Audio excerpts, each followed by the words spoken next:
بسم اللہ الرحمن الرحیم الحمد للہ الذی ہدانا لہذا وما كنا لنہتدی لولا ان ہدانا اللہ لقد جاءت رسل ربنا بالحق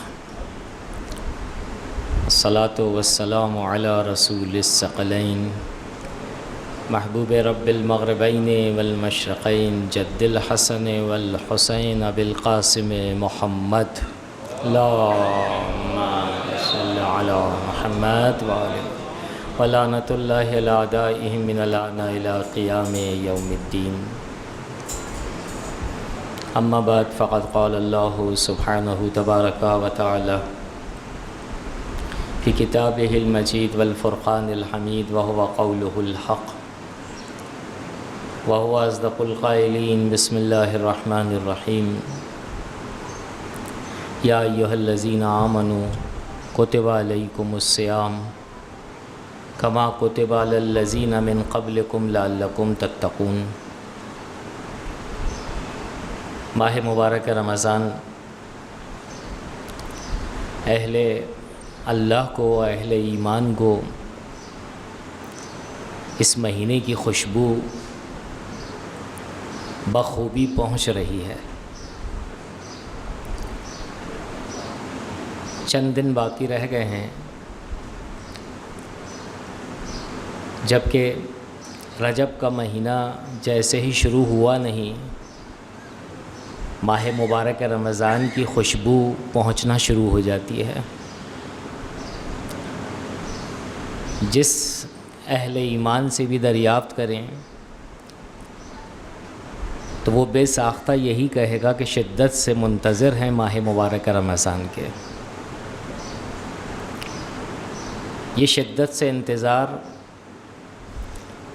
اسی کا ہوا کرتا ہے کہ جس کی نسبت مجھے اور آپ کو ملنے کا شوق ہو اور ملاقات کرنے کا شوق ہو۔ لہٰذا ہم اپنے ہی معاشرے کے اندر اپنے عزیزوں کی نسبت یا اپنے دوستوں رفقا کی نسبت اگر اندازہ ہو جائے اور پہلے سے ہی انفارم کر دیا جائے کہ فلاں صاحب یا فلاں صاحب جو ہے پہنچنے والے ہیں، چاہے اس کا ٹائم یا اس کا وقت کتنا ہی جو ہے طولانی کیوں نہ ہو، لیکن مجھے اور آپ کو شدت سے جو ہے ملنے کے حوالے سے شوق پر شوق بڑھتا رہتا ہے۔ اور جیسے ہی وہ دوست، وہ رفیق، وہ عزیز ہماری جب ان سے ملاقات ہوتی ہے تو ملاقات کرنے والا اس عزیز سے وہ ہی جانتا ہے کہ اس کی شدت، شوق اور عشق کس بلندی پر ہے۔ وہ احساسات دوسرے الفاظ میں وہی ملنے والا ہی سمجھ سکتا ہے اور جانتا ہے۔ اور اگر اس سے دریافت بھی کیا جائے کہ جناب یہ بتلائیے کہ آپ کی فیلنگز کیسی ہے، آپ کے احساسات کیسے ہیں،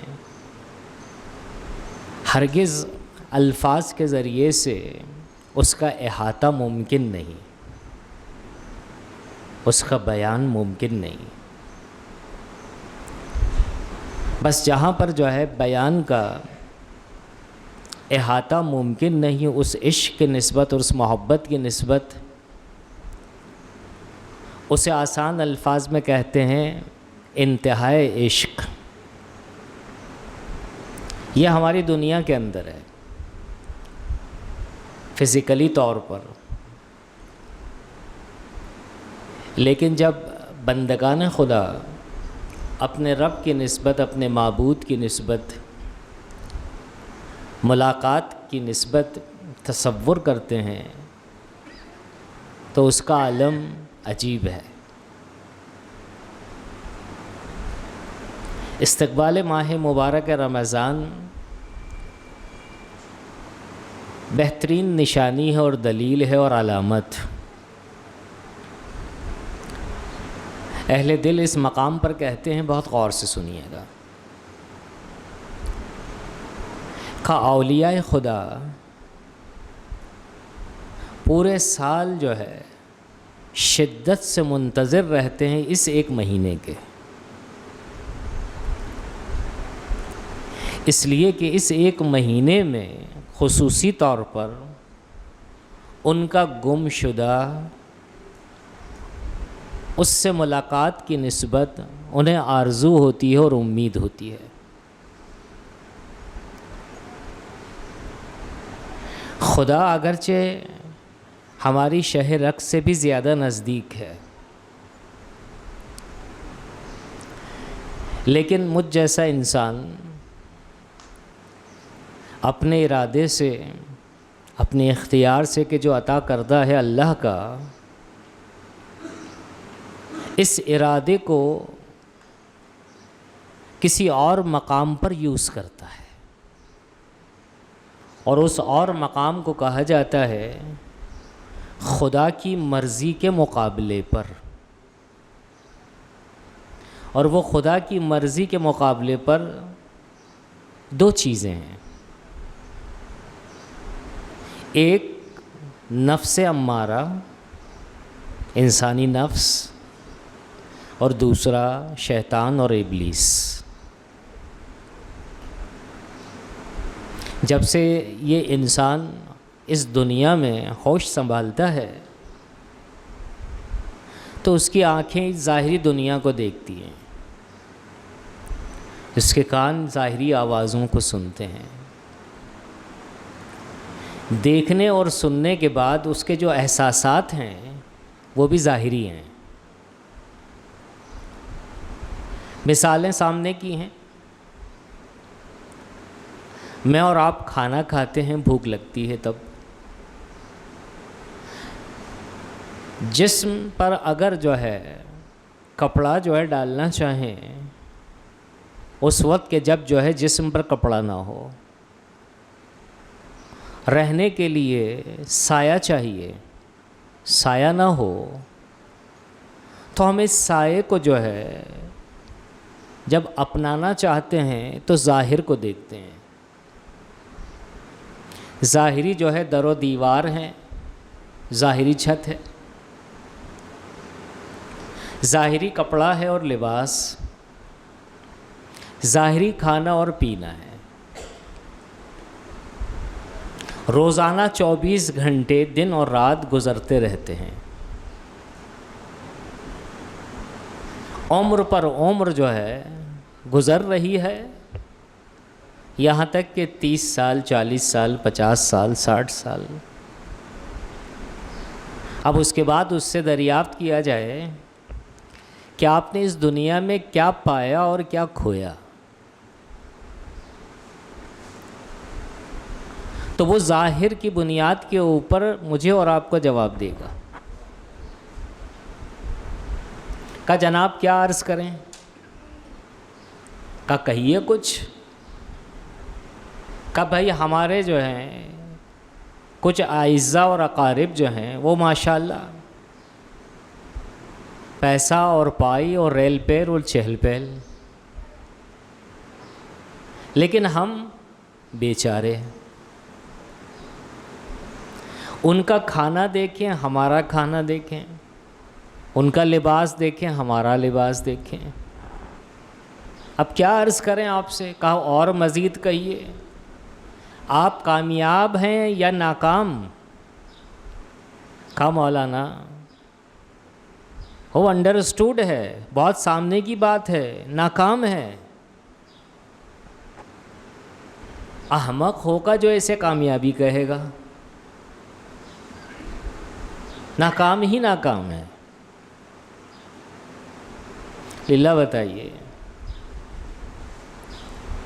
ایسا شخص اور ان جیسے افراد، ان کا معیار کیا ہے؟ آسان الفاظ میں ایک ہی نشست ہے، جو اللہ کو چھوڑ دیتا ہے اس کا معیار یہ ہے۔ دعائے عرفہ کے وہ فقرات اور جملات مجھے اور آپ کو یاد ہیں، جیسے ہی ہم عرض کریں گے آپ کے اذہان کام کریں گے۔ بارہا در بارہا ممبروں سے سنتے ہیں کہ سید الشہداء کیا فرماتے ہیں مناجات کے انداز میں، بار الہ جسے تو مل گیا اس کے پاس اگر کچھ بھی نہ ہو سب کچھ اس کے پاس ہے، اور بار الہ جس کے پاس تو نہیں اس کے پاس اگر سب کچھ بھی ہو تو کچھ نہیں۔ دنیا اور دنیا کے جو افراد ہیں خداوند عالم انہیں اہل دنیا سے تعبیر کرتا ہے، کہا وہ بیچارے ہیں۔ قصہ مختصر،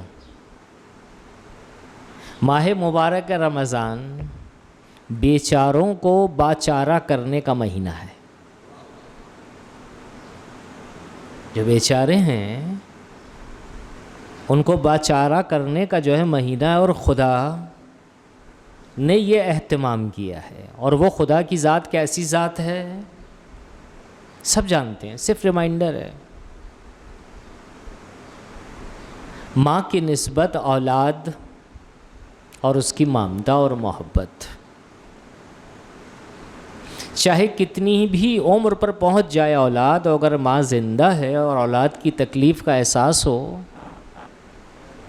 ہر دم اس کی خواہش یہ ہوتی ہے کہ اپنے اس فرزند کی نسبت چاہے بیٹے کی صورت میں ہو یا بیٹی کی صورت میں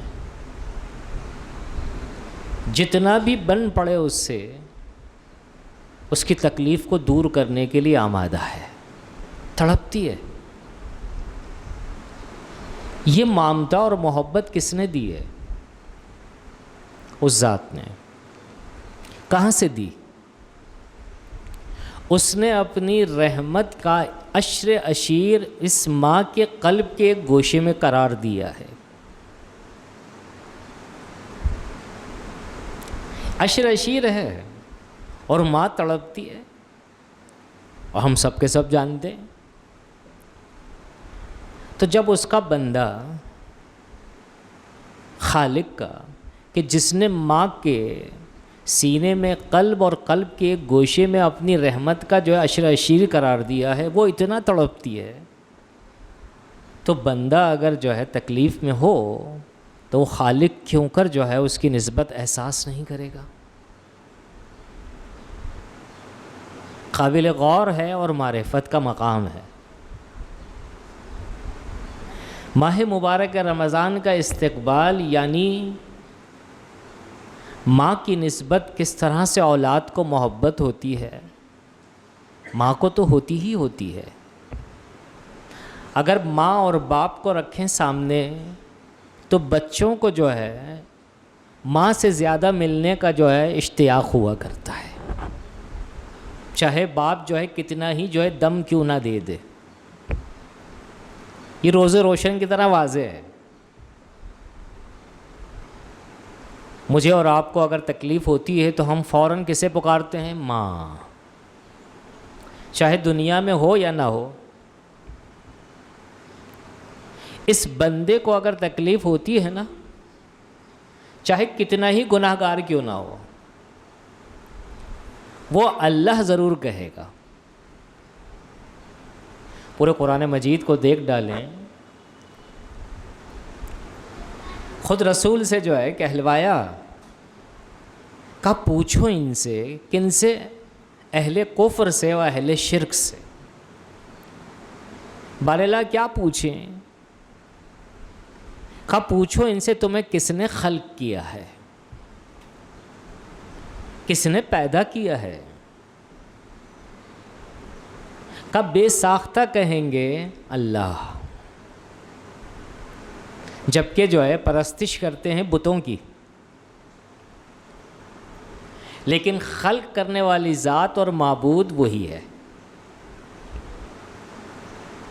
اور خود خدا نے کہا قرآن مجید میں کہ جب تک یہ مشکل میں گرفتار نہیں ہوتے ہیں، اسیر نہیں ہوتے ہیں، پریشان نہیں ہوتے ہیں،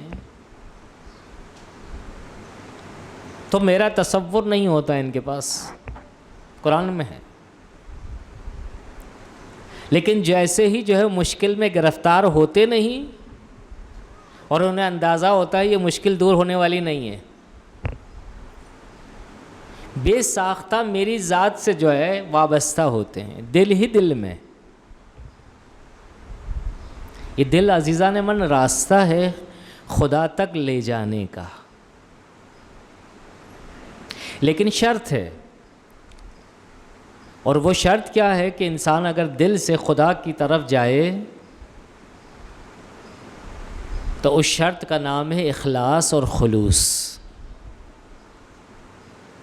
شفافیت ہونی چاہیے،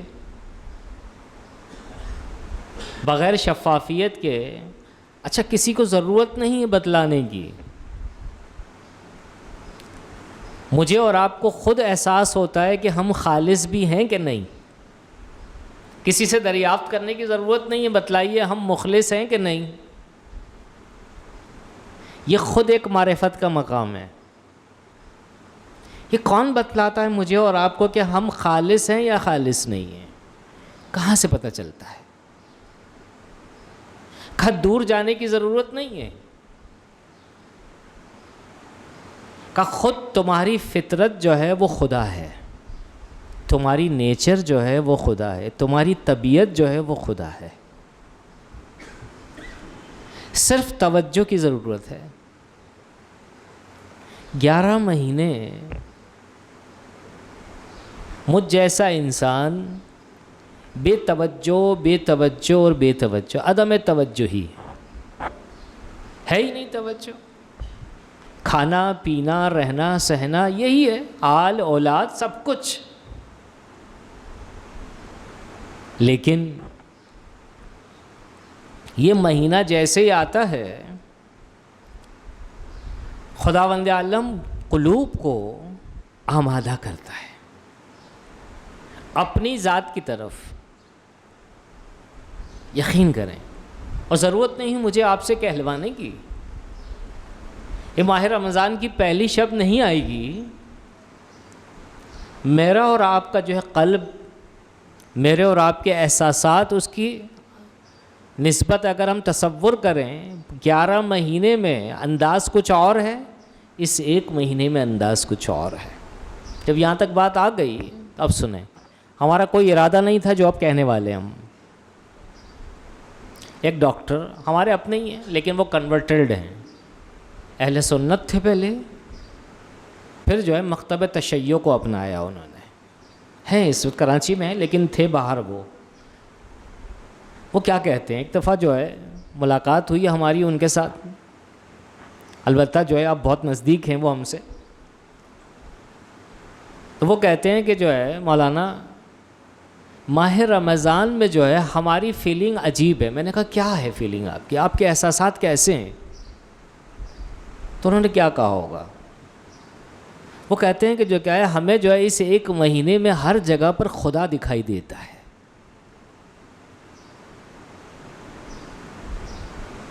کہتے 11 مہینے ہمیں ایک یہ چیز احساس نہیں ہوتی، یعنی احساس ہوتا ہے کہ کوئی ذات ہے کہ جو ہمیں دیکھ رہی ہے، ہمیں سن رہی ہے اور ہمارا احساس کر رہی ہے۔ تو ہم نے فوراً پلٹ کر ان سے پوچھا کیا کہیں گے اس ذات کے بارے میں آپ؟ تو وہ خاموش رہے۔ تو ہم نے کہا کہ جو ہے اسی ذات کو خدا کہا جاتا ہے۔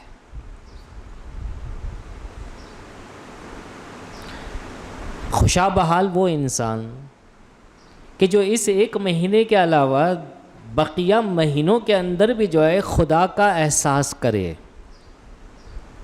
اچھا کیا ہوگا ماہ رمضان میں، کیا ہوتا ہے تاکہ دوسرے مہینوں میں احساس ہو سکے مجھے اور آپ کو؟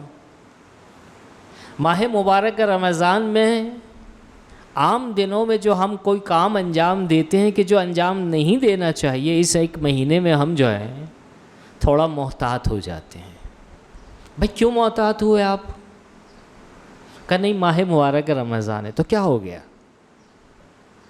ماہ مبارک رمضان ہے تو کیا ہو گیا؟ کہ نہیں، خدا کا مہینہ ہے۔ قرآن مجید میں عزیزان من خداوند عالم یہی کہتا ہے، علیکم السلام، کہ 12 مہینے مجھ سے متعلق ہیں، کہ میں نے ہی جو ہے دن اور رات کے درمیان، یعنی پورے سال کو اگر دیکھا جائے، خدا کہتا ہے کہ 12 مہینے میں نے قرار دیے، میں نے 12 کی بجائے 11 نہیں ہے، 13 نہیں ہے، نہ زیادہ ہے نہ کم ہے، لیکن ان 12 مہینوں کے درمیان خدا نے ایک ہی مہینے کا نام لیا ہے، شہر رمضان الذی انزل فیہ القرآن ھدی للناس وبینات من الھدی والفرقان۔ 12 مہینوں میں صرف ایک مہینہ نام لیا ہے خود خدا نے۔ یہ نام لینا دلیل ہے کس چیز کی؟ نشانی ہے کس چیز کی؟ 12 مہینوں کے درمیان اس ایک مہینے کی عظمت کی نشانی ہے۔ ماہ مبارک رمضان کی خود عظمت کو اگر ہم دیکھیں، 12 مہینوں کے درمیان تو یہ مہینہ ایک عظیم ہے، لیکن خود جو ہے رمضان کی عظمت کیا ہے؟ تاکہ بچوں کو بھی سمجھ میں آئے، بڑوں کو بھی سمجھ میں آئے، ہم سب آپس میں جو ہے شیئر کریں۔ سوال اگر کیا جائے ماہ رمضان کی عظمت کا راز کیا ہے، تو امکان ہے کہ اکثر یہی جواب دیں گے کہ جو ہے کیونکہ اس میں روزے واجب ہیں۔ جو سامنے والا جو جواب ہے جو سامنے آتا ہے فوراً وہ یہی ہے، جبکہ ایسا نہیں ہے۔ ماہ مبارک رمضان کی عظمت نزول قرآن ہے اس ایک مہینے میں۔ تو پھر مولانا پھر روزے کہاں گئے؟ ہاں، یہ روزوں کا افتخار ہے کہ انہیں واجب قرار دیا گیا ماہ مبارک رمضان میں۔ ماہ مبارک رمضان کی بلندی قرآن کے نزول سے ہے۔ شہر رمضان الذی انزل فیہ القرآن انا انزلناہ فی لیلۃ القدر۔ لیکن ماہ مبارک رمضان میں جو روزے ہیں، روزوں کی عظمت اور روزوں کا افتخار واجب ہونے کے لحاظ سے ماہ مبارک رمضان کی حدود میں ہے۔ کسی دوسرے مہینے میں جو ہے روزے واجب نہیں ہیں، اگر ہیں تو اسی مہینے کے اندر واجب ہے۔ یہ ایک مطلب استقبال ماہ مبارک رمضان کے حساب سے، لیکن تھوڑا سا استقبال کو احساس بھی کریں۔ استقبال یعنی ویلکم کرنا۔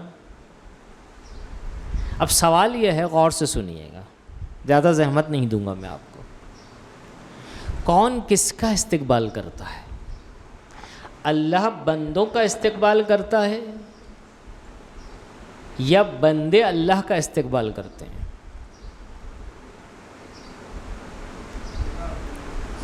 کمال یہی ہے، اگر ہم جان لیں۔ خطبہ شعبانیہ حتماً سنا ہوگا، بار بار آپ نے۔ آج کل تو سوشل میڈیا کا جو ہے زمانہ ہے، ہر ایک کے پاس آ رہا ہوگا یہ۔ بالکل ابتدائی کلمات ہیں رسول اسلام کے کہ ماہ رمضان شروع ہونے والا تھا، 4 سے 5 دن باقی رہ گئے تھے۔ شیخ صدوق علیہ رحمہ 8ویں امام سے نقل کرتے ہیں، صلوات بھیجے محمد و آل محمد پر۔ ہمیں یہاں رکنا نہیں ہے، صرف اشارہ کرنا مقصود ہے۔ استقبال کون کس کا جو ہے استقبال کرتا ہے؟ یہ 8ویں امام جو ہے اپنے آباء و اجداد سے، بالآخر جو ہے روایت پہنچتی امیر المومنین تک، اور امیر المومنین رسول اسلام سے نقل کرتے ہیں۔ اور رسول اسلام کیا فرماتے ہیں؟ 4 دن باقی رہ گئے ہیں، ممبر پر تشریف لے گئے، اور رسول اسلام نے کہا ایھا الناس، غور سے سنیے گا استقبال کے معنی، اور پھر مصداق اس کا کون کس کا استقبال کرتا ہے؟ ایھا الناس قد اقبل الیکم شہر اللہ، شہر خدا اقبال کو ہے،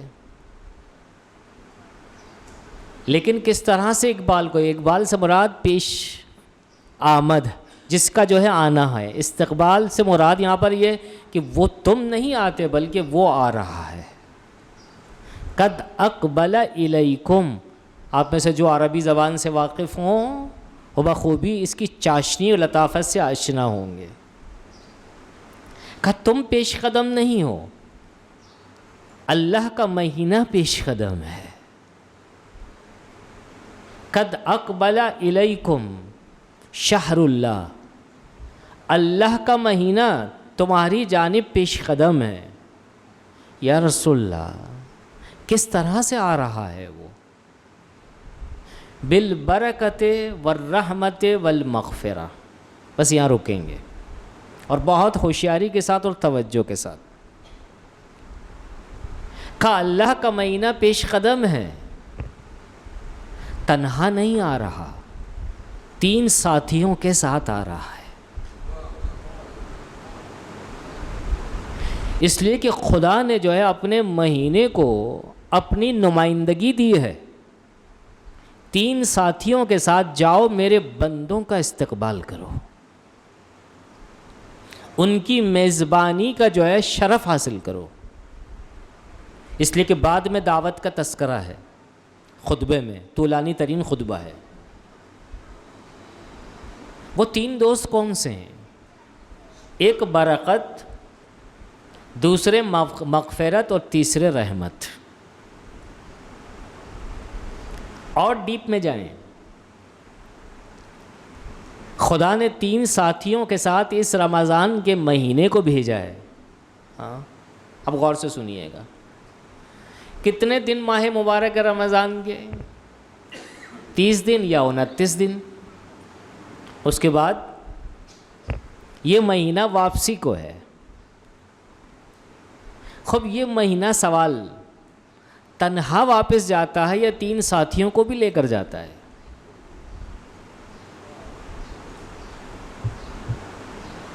یہ قابل توجہ ہے۔ رسمی گفتگو تو ہے ہی نہیں، خوشی یہ ہو رہی ہے کہ ماشاءاللہ سب متوجہ ہیں۔ 3 ساتھی واپس جاتے ہیں یا یہیں رہتے ہیں؟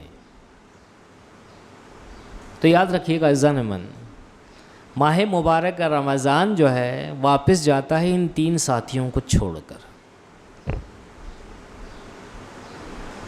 لیکن یہ 3 ساتھی بیچارے ہیں۔ کس کے ہاتھوں بیچارگی ہے ان کی؟ مجھ جیسے انسان کے ہاتھوں۔ ماہ رمضان آتا ہے 3 ساتھیوں کے ساتھ۔ وہ 3 ساتھی کون ہیں؟ برکت، مغفرت اور رحمت۔ خدا کی جانب سے جو ہے ان تینوں سے یہ کہا گیا کہ ماہ مبارک رمضان کو چھوڑ دینا، خدا حافظی کر دینا، تمہیں وہیں رہنا ہے۔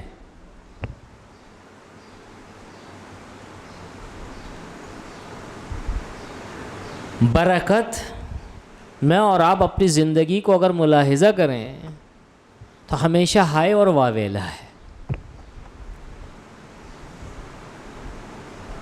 جس نے ماہ رمضان گزارا ہو بالغ ہونے کے بعد سے لے کر اب تک،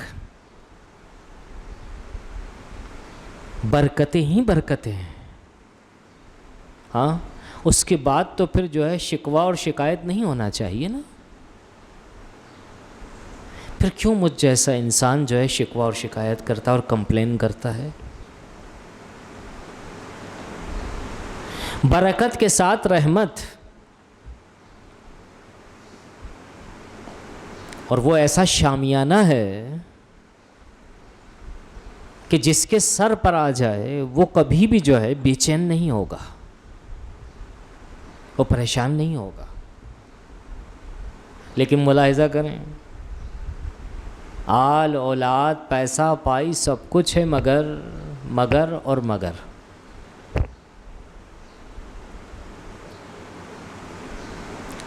مغفرت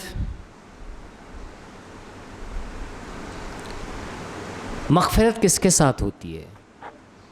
خوب سب جانتے ہیں، میں اور آپ، جو مغفرت کا طالب ہو۔ اچھا، مغفرت کا طالب کون ہوگا؟ جسے احساس ہوگا کہ اس کا دامن آلودہ ہے،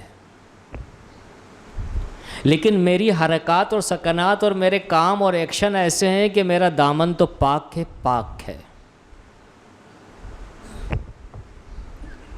یہ چیزیں ہم نے آپ کے سامنے رکھی، ہم نے اپنے سامنے رکھی۔ اب ملاحظہ کریں کہ کون کس کا استقبال کرتا ہے۔ اللہ ہمیں اپنی ماؤں سے بھی زیادہ نہیں، بلکہ کوئی لفظ اور کوئی جملہ جو ہے ہم کہہ نہیں سکتے، ادا نہیں کر سکتے، اس قدر اسے محبت ہے۔ لیکن جب یہ مہینہ آتا نہیں تو خدا کیا کہتا ہے؟ اچھا، ایک مثال دیتے ہیں۔ مجھے اور آپ کو اگر کوئی دعوت پر بلائے تو میزبان کون ہے؟ ہم ہیں یا وہ؟ کو مولانا انڈرسٹوڈ ہے، جو دعوت دے گا وہی میزبان ہے۔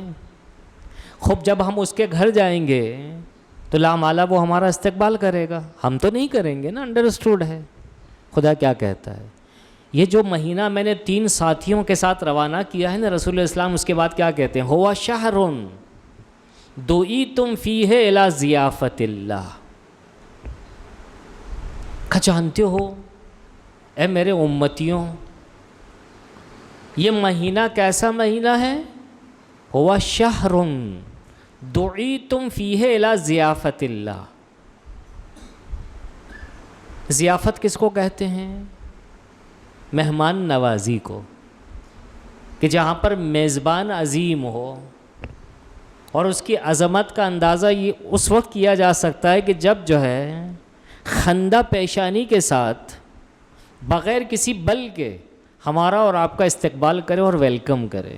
یہ ایک نشانی۔ دوسری نشانی یہ کہ جیسے ہی ہم اندر داخل ہوئے نہیں، دسترخوان آمادہ اور آمادہ اور آمادہ۔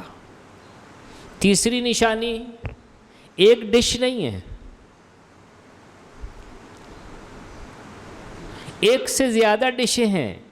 کبھی مولانا بتا بھی دیجئے کتنی ڈشیں ہیں؟ کہا نہیں بتا سکتے، ان گنت۔ میں اور آپ جب شادیوں کی جو ہے دعوت میں جاتے ہیں تو بسا اوقات گھر واپس آ کر یا جب یاد باقی رہتی کیا کہتے ہیں؟ بھائی فلاں جگہ پر جو ہے 3 یا 4 یا 10 جو ہیں ڈشیں تھیں۔ کہا اچھا بھائی، بڑی دعوت پہ ہو کر آئے آپ۔ یہاں پر ان گنت ہے۔ اچھا، ایک مطلب یہ، بہت ساری باتوں کو ہم چھوڑ رہے ہیں، ایسی باتیں منتقل کریں کہ جو یاد رہے۔ ماہ مبارک رمضان نزدیک ہے۔ اچھا، جب دعوت پر جاتے ہیں میں اور آپ، دسترخوان آمادہ ہے، آمادہ ہے، دسترخوان پر بیٹھ گئے، کھانا کون کھانے کا اختیار رکھتا ہے؟ ہاں مولانا یہ بھی کوئی سوال ہے، جب دعوت دیے تو سب مختار ہیں؟ ہاں بالکل، بظاہر تو ایسا ہی ہے، لیکن للہ بتائیے ایک سوال ہے، کھانا کون کھاتا ہے بڑی آسانی کے ساتھ، اور وہ بھی ہر چیز کو؟ یہاں قابل غور ہے، جو صحت مند ہوگا، توانا ہوگا، وہی تناول کرنے کا حق رکھتا ہے۔ کیوں؟ اس لیے کہ جو بیمار ہوگا، تر و تازہ کھانے بھی ڈاکٹر منع کرتے ہیں اسے، ہے نا ایسا؟ تو پھر دسترخوان الہی کے اوپر جو کھانے لگائے گئے ہیں وہ تو سارے تازہ اور صحت مند، ایسے کھانے کہ جس کو کھا کر بیمار نہیں ہو سکتا۔ ہاں، ایک کھانے کا نام ہے نماز، اب میں بہت مختصر کیے دیتا ہوں۔ ایک کھانے کا نام ہے حج، ایک کھانے کا نام ہے امر بالمعروف، ایک کھانے کا نام ہے نہی عن المنکر، کاؤنٹ کرتے چلے جائیں، لیکن ایک کھانے کا نام ہے توبو الی اللہ توبۃ نصوحا، سارعوا الی مغفرۃ من ربکم۔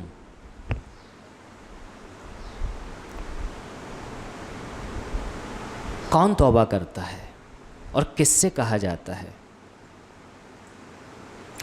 جو بیمار ہوتا ہے نا فزیکلی طور پر، جسمانی طور پر، ڈاکٹر اسے منع کرتے ہیں، اسے کیا کہتے ہیں، مشورہ کیا کہتے ہیں؟ ڈاکٹر اگر مریض اگر اس سے کہہ دے، کہا ڈاکٹر میں کھاؤں گا نہیں تو مر جاؤں گا، کہا بھائی آپ کھائیے مگر کون سا کھانا، کہا کون سا کھانا، کہا پرہیزی کھانا کھائیے گا۔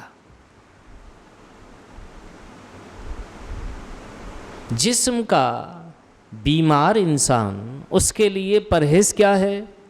تر و تازہ کھانے بھی اجازت نہیں ملتی اس کو، لیکن روح جب انسان کی بیمار ہو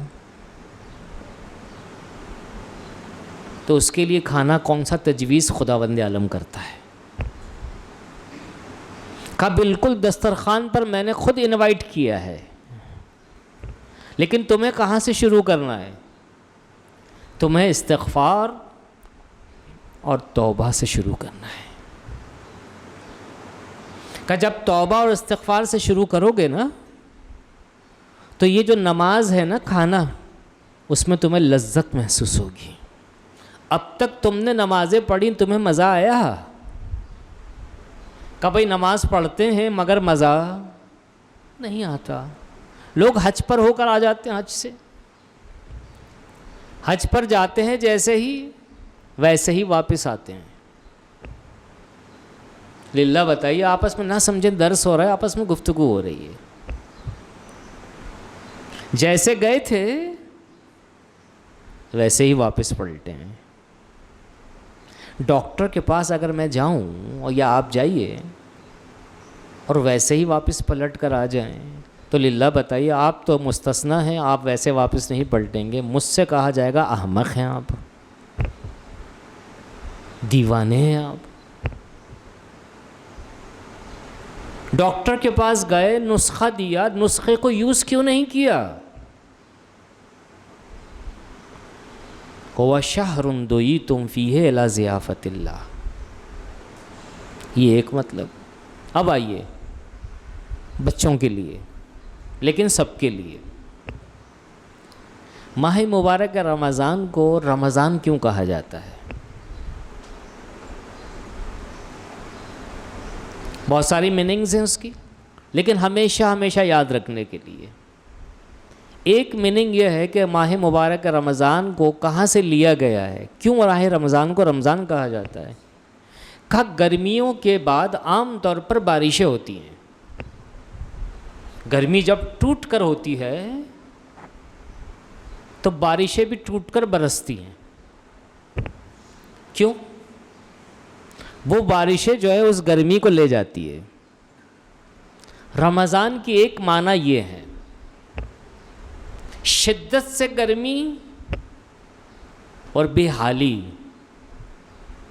اور اس کے بعد سکون کیسے؟ کہا بارش، کہا اس بارش کو کیا کہا جاتا ہے؟ رمضان۔ اور یقیناً ایسا ہی ہے کہ ہم نے آغاز بھی ایسے ہی کیا آپ کے سامنے، کہ ان ڈاکٹر صاحب کا جو ہے قصہ سنایا آپ کو، ان کی فیلنگز کا احساس میں نے اور آپ نے بھی کیا۔ انسان 11 مہینے جو ہے مضطرب ہوتا ہے، اس ایک مہینے میں سکون ہے، پھر گرمی شروع ہو جاتی ہے شوال کے مہینے سے۔ لیکن یہ گرمی باہر کی نہیں ہے، یہ اندر کی ہے۔ اس گرمی کا احساس کیسے کریں؟ بے چینی، اور اگر سکون چاہیے ماہ مبارک رمضان۔ لہٰذا اسی لیے ماہ مبارک رمضان کا ایک نام اور ہے، ماہ اسلام، اور پہلو ایک اور نام ہے ماہ طہور۔ اسلام کو اسلام کیوں کہتے ہیں؟ سلامتی، امن، سلامتی کا مذہب، دین اور مسلک۔ ماہ مبارک رمضان کو ماہ اسلام کہا جاتا ہے، جو سلامتی کے اور کچھ بھی تو نہیں. یہ جو شیطان ہے نا، اسے باندھ دیا جاتا ہے، زنجیروں سے جکڑ دیا جاتا ہے. کہاں مولانا کہاں کی بات کر رہے ہیں؟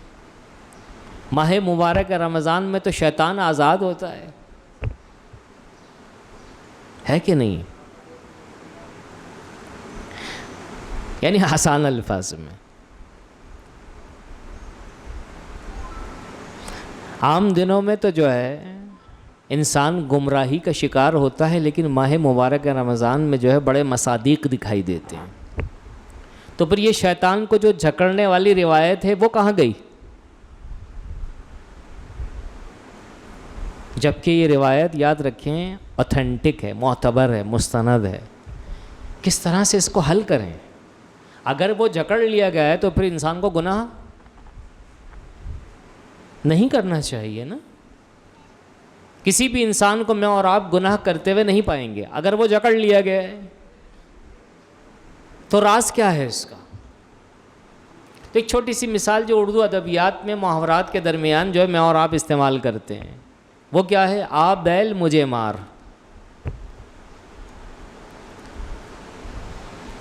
یہ جو محاورہ ہے یا مقولہ جو ہے، یہ کہاں استعمال ہوتا ہے؟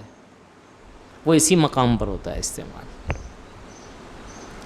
بیل اگر بندھا ہوا ہے، مولانا آپ اس کے نزدیک مت جائیے گا. اب کیا ہوگا بھائی؟ بس دیکھ لیجئے گا کیا ہوگا. منع کیا جناب نے ہمیں، لیکن یہ جناب نہیں مانے، گئے وہاں، گئے نہیں اور وہ مارکا ہو گیا. کہ بھائی ایسا کیوں ہوا؟ کہ ہم نے تو کہا تھا آپ سے. کہا وہ تو بندھا ہوا ہے. کہا آپ نے اسے ٹچ کیوں کیا؟ آپ نزدیک کیوں گئے؟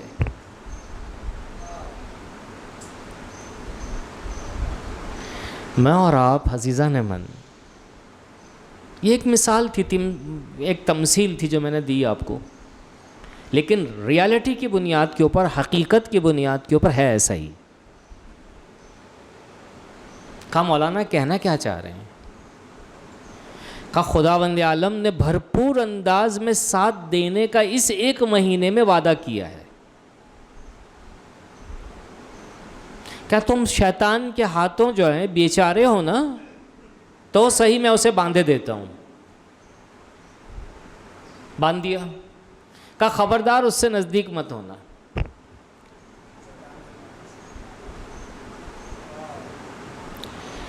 ایک تو جواب یہ دیا ہم نے آپ کو کہ شیطان جکڑ لیا گیا، پھر انسان گناہ کیوں کرتا ہے.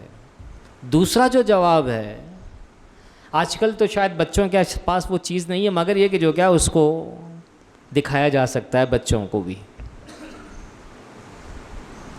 پہلے جو ہے ہماری ایج اس وقت تقریباً 60 سے نزدیک ہے. جو ہم سے بڑے ہیں وہ بہتر جانتے ہوں گے. ہم بھی کھلونے آتے تھے چابی بھرنے والے.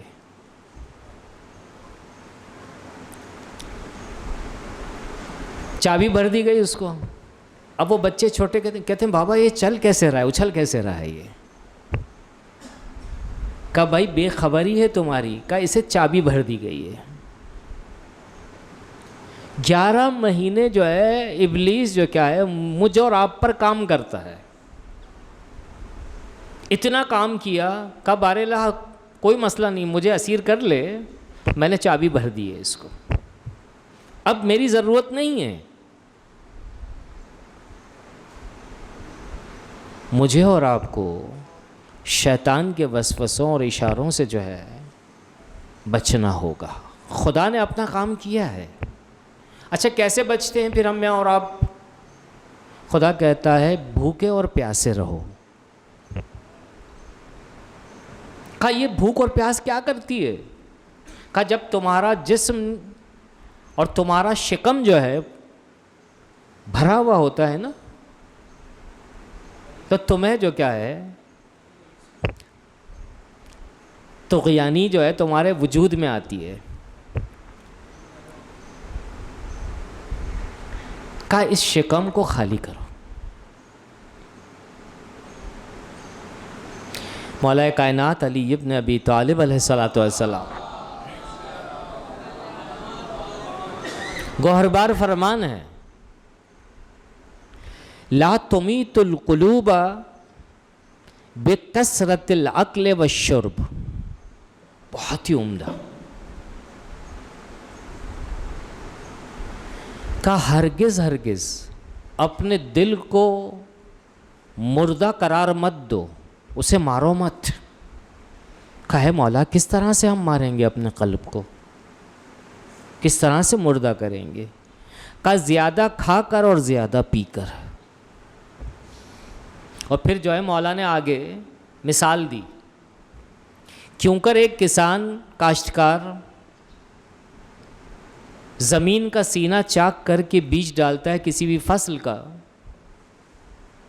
تو اسے پھر جو ہے پانی دیتا ہے.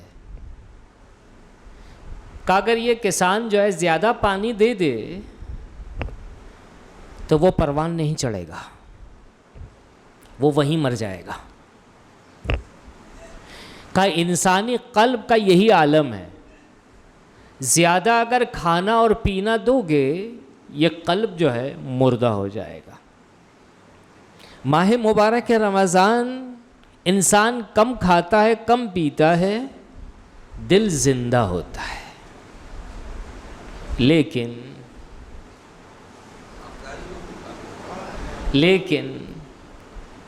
سحری میں بھی خوب، بد تو ہے نہیں، افطاری میں بھی خوب، بد تو ہے نہیں. کہ مولانا کیوں روک رہے ہیں؟ خوب ہے. کہ خوب سے مراد وہ خوب نہیں، دوسرا خوب ہے. عزیزان من، صمیمیت کے ساتھ میں اور آپ جو ہیں اس مہینے کا استقبال کریں.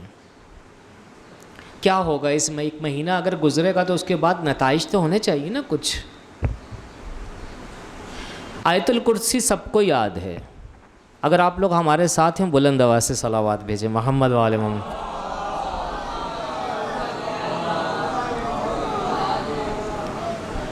آیت الکرسی کا بالکل آغاز لا تاخذہ سنۃ ولا نوم. اللہ کون ہے کہ جسے نہ نیند آتی ہے نہ اونگ. مولانا صاحب کی اگر تقریر لمبی ہو جائے تو اونگ آنا شروع ہو جائے گی، ٹھیک ہے؟ اور مولانا بھی نیچے اگر آ جائیں، آپ میں سے کوئی اوپر آ جائے، ان کو بھی نیند آئے گی. ہم کیوں اپنے آپ کو مستثنیٰ کریں؟ لیکن خدا کیا کہتا ہے؟ کہ میں وہ ذات ہوں کہ جس کو نہ اونگ آتی ہے نہ نیند. بار اللہ کہنا کیا چاہتا ہے؟ کہ میں چاہتا ہوں تجھے اپنے مانند قرار دینا. میں خدا چاہتا ہوں تو مجھ جیسا ہو جا. کہ وہ کیسے؟ کہ کم کھا کم پی، نیند کم آئے گی تجھے. میں سوتا ہی نہیں کیونکہ خدا ہوں. تو جو ہے مخلوق ہے، تجھے نیند آتی ہے اور نیند میں تو غافل ہو جاتا ہے. چاہتا ہے غفلت سے دور کروں تجھے اور غفلت کو تجھ سے دور کروں. کم کھا اور کم پی. آزمائش شرط ہے. خدا کون ہے؟ سورہ رحمان میں خود خدا نے جو کیا ہے ایک مطلب کو بیان کیا. کل یوم ہوا فی شان، مشہور آیت ہے سورہ رحمان کی. ہر دن اس کی نئی شان اور نئی آن ہے. یعنی کیا؟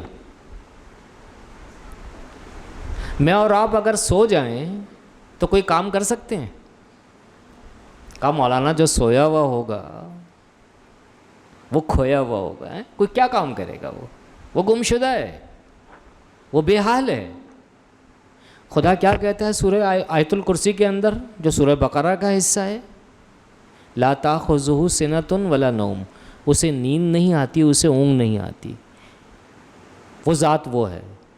جب وہ سوتا ہی نہیں تو اس کا مطلب کیا ہے؟ ہر لحظہ کام کرتا ہے. کل یوم ہوا فی شان. خدا مجھ سے اور آپ سے ماہ رمضان کے ذریعے سے یہ چاہتا ہے روزے رکھوا کر کہ تو نیند کم کر، اونگ کم کر، نتیجہ زیادہ جو ہے تیری ذات کو بھی اور تیرے اطراف میں جتنے بھی ہیں اس کو ملے گا، تو ہمیشہ ایکٹیو رہے گا۔ یہ ماہ مبارک رمضان ہے کہ جو انسان کو جو ہے اندر سے پاک کرتا ہے۔ اور دوسرا جو فائدہ اس کا جو بہت ہے وہ کیا ہے کہ کسی جو ہے، میں اور آپ جب یہاں اپنے شہر میں دیکھتے ہیں خاص طور پر ٹریفک، بس آخری 2-3 کلمات، باتیں بہت زیادہ ہیں، اب ہمیں اندازہ ہو رہا ہے کہ ٹائم بہت زیادہ چلا گیا ہے، تو پولیس والے کو دیکھتے ہیں تو گاڑی ذرا سا سنبھل کے چلاتے ہیں، یعنی ہمیں باہر کے پولیس مین کی ضرورت ہے۔ ماہ مبارک رمضان ہمیں اور آپ کو ایک پولیس مین عطا کرتا ہے اندر کا۔ پھر کسی کو دیکھنے کے حوالے سے کہ بھئی فلاں صاحب ہمیں دیکھ رہے ہیں یا نہیں دیکھ رہے ہیں، تاکہ ہم محتاط ہو جائیں۔ تنہائی میں بھی انسان اگر ہوگا تو کوئی مسٹیک نہیں کرے گا اور کوئی غلطی نہیں کرے گا۔ لہذا ماہ رمضان پورے 11 مہینے پر غالب ہے۔ آخری بات، جبکہ یہ آخری نہیں ہے، بہت ساری ہیں باتیں،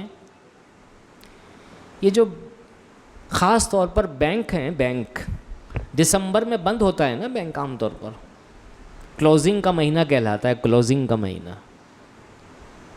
اس لفظ سے جو ہے آپ کے ذہن میں آ چکا ہوگا، کلوزنگ کا مہینہ۔ بھائی کلوزنگ کیوں؟ اس لیے کہ جو ہے 11 مہینے دسمبر سے ہٹ کر اس بینک نے جتنا بھی بزنس کیا ہے وہ کیلکولیٹ کرتا ہے، حساب کتاب کرتا ہے، کیا کھویا اور کیا پایا۔ ماہ مبارک رمضان میں اولیاء خدا جو ہیں پورے پچھلے 11 مہینے کا حساب اور کتاب لیتے ہیں، 11 مہینے میں کیا کھویا اور کیا پایا، اس ایک مہینے کے اختتام پر پورا حساب و کتاب کر کے اب عزم کرتے ہیں جزم کے ساتھ کہ آئندہ آنے والے 11 مہینے ہم نقصان نہیں کریں گے، فائدہ ہی فائدہ ہوگا۔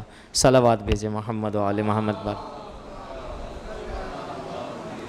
آئیے خداوند عالم سے دعا کرتے ہیں، بار اللہ ہماری اس قلیل عبادت کو قبول فرما، ماہ مبارک رمضان سے بار اللہ خوب اچھے انداز میں مستفیض ہونے کی توفیق عطا فرما، بار اللہ ہمارے گناہوں کی مغفرت فرما، اعمال صالحہ بجا لانے کی توفیق عطا فرما، جو پریشان حال ہیں ان کی پریشانیوں کو دور فرما، جو مقروض ہیں انہیں قرض سے بخشش عطا فرما، جو حج و زیارات کے متمنی انہیں حج و زیارات سے مشرف فرما، امام زمانہ کے ظہور میں تعجیل عطا فرما، ہمیں ان کے اعوان و انصار میں شامل فرما۔ ربنا تقبل منا انک انت السمیع العلیم۔ صلوات بھیجے محمد و آل محمد پر۔